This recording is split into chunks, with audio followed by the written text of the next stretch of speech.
Good afternoon, everyone. I hope you are well today. Shall I say happy Friday for some of us, right? I would like to start by saying hello to two researchers of Rutgers University who are visiting us here today. They are accompanied by the lecturer, Professor Abdel Hamid, and they are visiting, the UN, and they were just part of an interview with the President of the General Assembly, and now they are here to follow our briefing. And we will start, and my dear colleague, Farhan Haq, will follow. And of course, we have another briefing after that with the President of ECOSOC, His Excellency Ambassador Bob Ray. So let's start. And we will start with a trip announcement for you. The President of the General Assembly, Mr. Denis Francis, will undertake an official visit to Rome at the invitation of the Director General of the Food and Agriculture Organization of the United Nations, FAO, in conjunction with the Holy See, as well as the University of Buckingham in the United Kingdom, from 28th to 31st of July.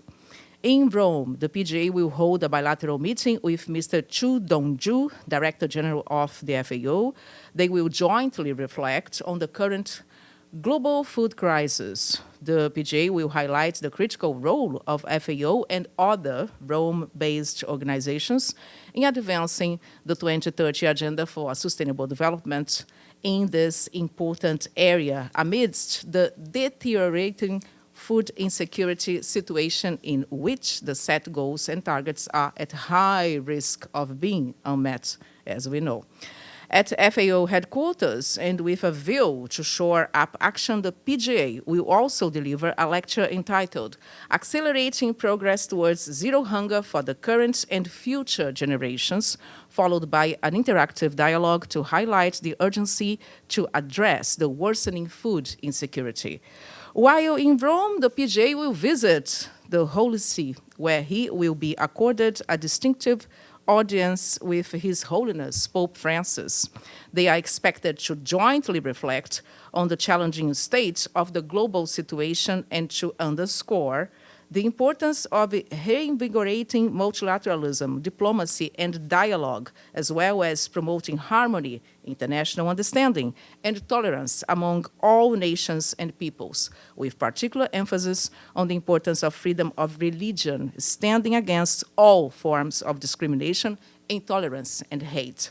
Following his visit to Rome, the PGA and his delegation will proceed to the United Kingdom, where President Francis will receive an honorary degree in international affairs from the University of Buckingham on 31st of July. The PGA's delegation includes his special advisor on gender equality and women's empowerment, his deputy chef de cabinet, a media relations and communications advisor, as well as an advisor for sustainable development. The PGA delegation to Buckingham will include his special advisor on gender equality and women's empowerment, his deputy chef de cabinet, a media relations and communication advisor, and travel costs for the visits will be covered by the OPJ's Trust Fund. The President of the General Assembly will commemorate the 25th anniversary of the adoption of the Declaration Program of Action on a Culture of Peace, the United Nations High-Level Forum on the Culture of Peace, Cultivating and Nurturing the Culture of Peace for Present and Future Generations, will take place on Friday. That means Friday next week, on the 2nd of August, in the Trustship Council Chamber from 10 a.m. to 5 p.m. It's a whole day event. President Francis will deliver opening remarks, followed by a representative of the Secretary General, a youth speaker, and other interlocutors. The plenary segment will open at 11 a.m. for statements by member states. In the afternoon, at 3 p.m., there will be a panel discussion under the theme, Cultivating and Nurturing the Culture of Peace for Present and Future Generations. And more details on the list of participants will be shared with you soon. And last but not least, for your diaries, next week, member states will continue with informal consultations on the Summit of the Future from Monday 29 to Thursday 1st of August. On Thursday, the General Assembly Hall will hold a plenary meeting on enhancing action on sea level rise and the scope, modalities, and format of the high-level plenary meeting on this subject, which is expected in September, among other topics. And this is everything we have for today. Do you have anything else here? And I'll go to Hamid, and afterwards, Deji. Hamid, how are you? How are you? Thank Nice you to see for you again. welcoming my students. Pleasure. The Secretary General was invited to the Olympic opening day. Did the PGA receive the same invitation and he couldn't go, or what is the situation? He did indeed. He was invited as well, but the PGA had conflicting engagements, and of course, as you know, the PGA is leaving for this trip, and unfortunately, he was not able to be there. However, he wishes good luck to all participants. It's an important moment.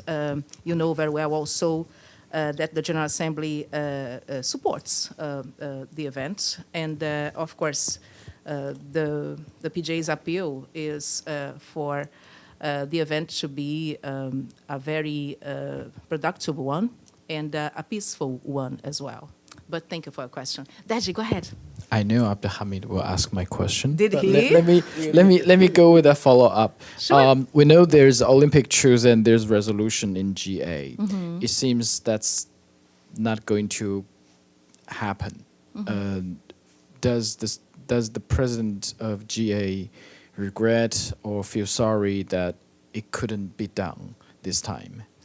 No, not at all. Listen, whatever goes on in the General Assembly is the decision by member states. And the PGA is supportive of his membership of the member states in the General Assembly.